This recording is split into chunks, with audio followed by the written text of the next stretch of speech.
Hello everyone. सो बच्चों, आज हम पढ़ने जा रहे हैं क्लास 12th की हिंदी का नमक चैप्टर।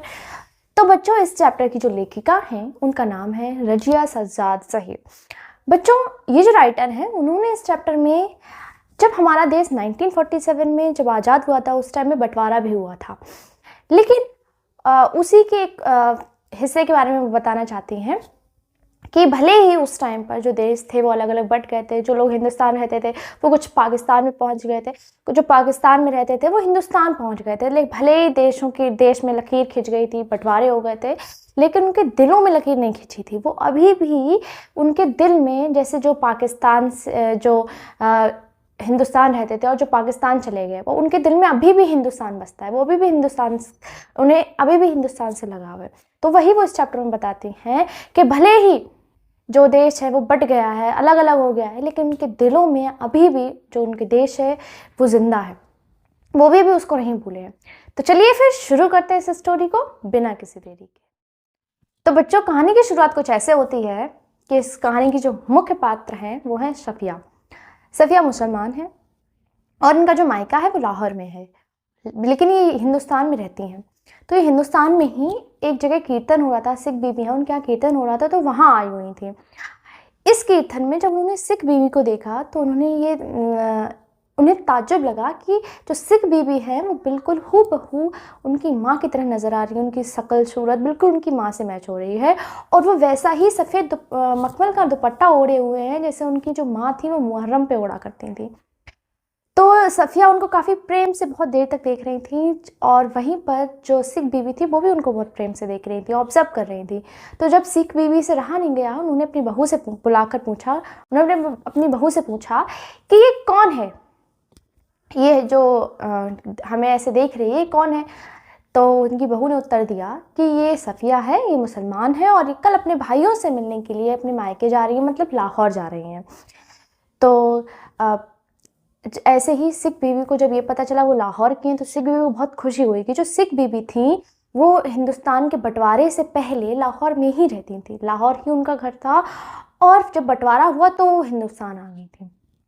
तो अभी भी उनके दिल में जो था वो कहीं ना कहीं लाहौर बसा हुआ था। तो ऐसे ही वो सफिया के पास जाती हैं, उनसे बात करती हैं। सफिया को ये बताती है कि हम भी लाहौर के रहने वाले थे और जो लाहौर के लोग, लाहौर जो शहर है वो बहुत खूबसूरत है, वहाँ के जो लोग होते हैं बहुत जिंदा दिल होते हैं। तो ये सब कुछ वो उससे शेयर करते हैं, उसको बताती हैं कि वो भी लाहौर की रहने वाली हैं। तो सफिया उनको बताती है कि हाँ, मैं भी अपने कल भाइयों से मिलने जा रही हूँ, वहाँ पर लाहौर जा रही हूँ, वो भी मिलेंगी जाकर। तो ऐसी आपस में दोनों की बातें होती हैं।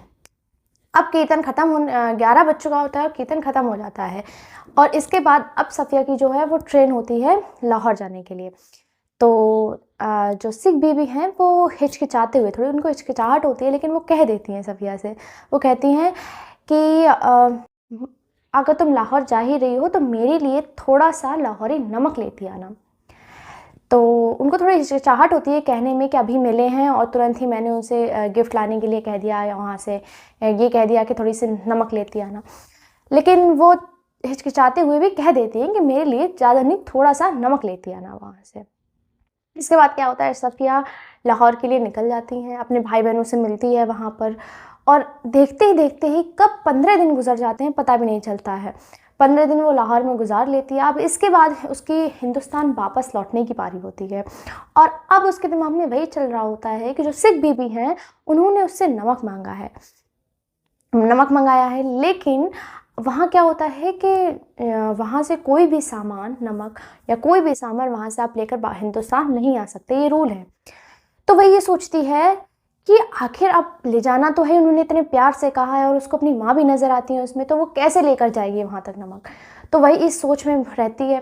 तो जब वो अपने भाई से पूछती है कि जो उसका भाई होता है वो उसी में होता है, रेलवे में ही होता है, तो उससे पूछती है कि क्या मैं नमक ले जा सकती हूँ हिंदुस्तान। तो वो मना कर देता है कि नहीं, तुम यहाँ से लाहौरी नमक नहीं ले जा सकती। तो वह, लेकिन उसे ले जाना तो होता ही है। तो क्या करती है, उसके पास बहुत सारे कीनू होते हैं, तो कीनू की छोटे छोटे पैकेट होते हैं, उसका छोटा से पुड़ियाँ होती हैं नमक की। तो क्या करती है, कीनू की जो टोकरी होती है, कीनू एक फल है, उसकी जो टोकरी होती है उसके नीचे रख लेती है, कीनू के नीचे छुपा लेती है। वो ये सोचती है कि अगर मैं छिपा कर ले जाऊँगी और कोई भी देख नहीं पाएगा। तो अब क्या होता है कि उसने कीनू की टोकरी में छुपा तो लिए होते हैं नमक की पुड़िया, लेकिन वो अभी भी सोच में होती है क्या उसने सही किया है।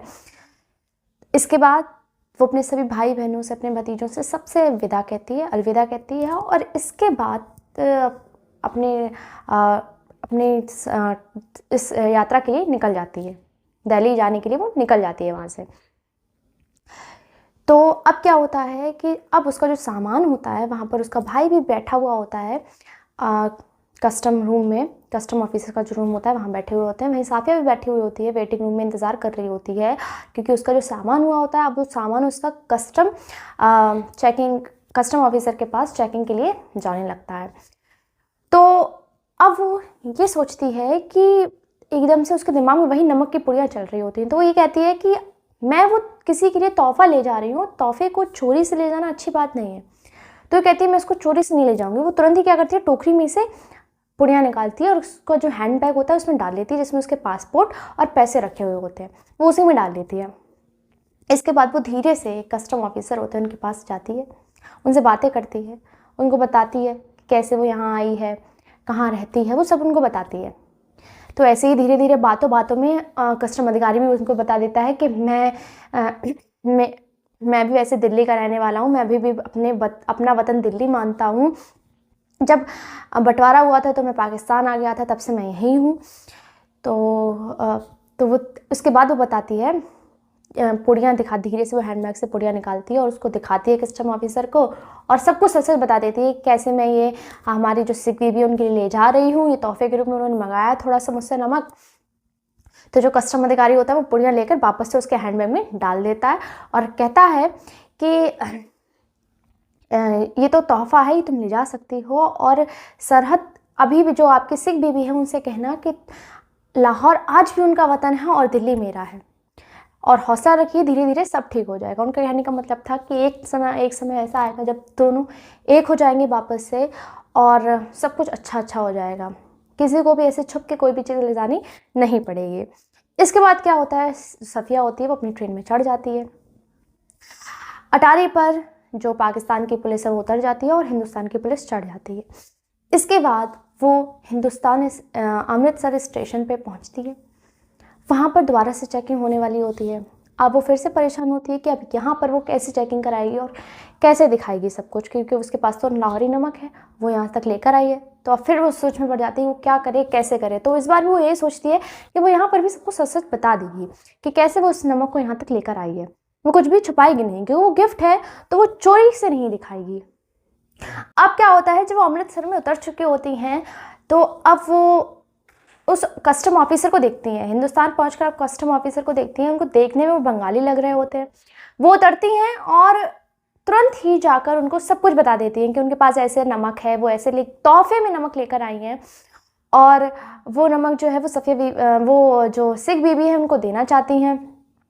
तो जो कस्टम अधिकारी होता है वो उनको ऊपर से नीचे देखता है और किनारे ले जाता है, उनको चेयर पे बैठाता है और अपने ड्रॉर में से एक किताब निकालता है, जिस किताब पर लिखा होता है शम्सुल इस्लाम की तरफ से सुनील दास गुप्त को तोहफा। वो किताब दिखाता है 1946 बाय ढाका। वो किताब ढाका से आई हुई होती है एज अ तोहफा, उनके लिए एक तोहफा होता है। तो वो जब साफिया उसको देखती है तो कहती है, सबकी ही अपनी अपनी, वो मन में ये विचार करती है कि सबके दिलों में अभी भी उनका वतन जिंदा है।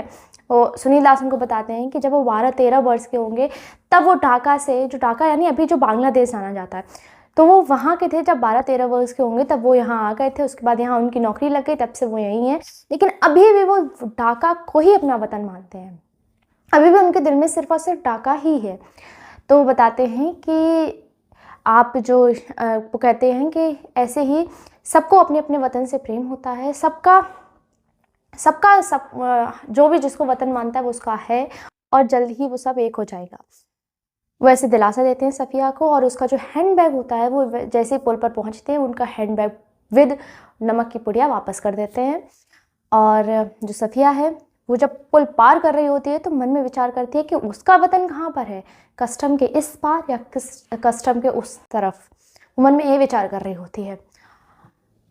इस कहानी का ओवरऑल उन्होंने ये बताया है कि भले ही बंटवारे हो गए हों, लेकिन उसमें लोगों की रजामंदी नहीं थी। सभी लोगों को पसंद नहीं था कि उसके दो बंटवारे हों हिंदुस्तान के। यही उन्होंने बताया है कि अभी भी लोगों के दिलों में, जो लोग हैं उनके दिलों में अभी भी, किसी के दिलों में लाहौर, किसी के जो वहाँ पाकिस्तान में रहते हैं उनके दिलों में हिंदुस्तान अभी भी बसा हुआ है। वो अभी भी जो यहाँ से गए हुए हैं वो भी हिंदुस्तान को वतन मानते हैं, जो यहाँ पर रहते हैं, जो लाहौर से हैं, वो भी लाहौर को अपना वतन मानते हैं। तो ऐसे उनके दिलों में अभी भी उनका वतन जिंदा है।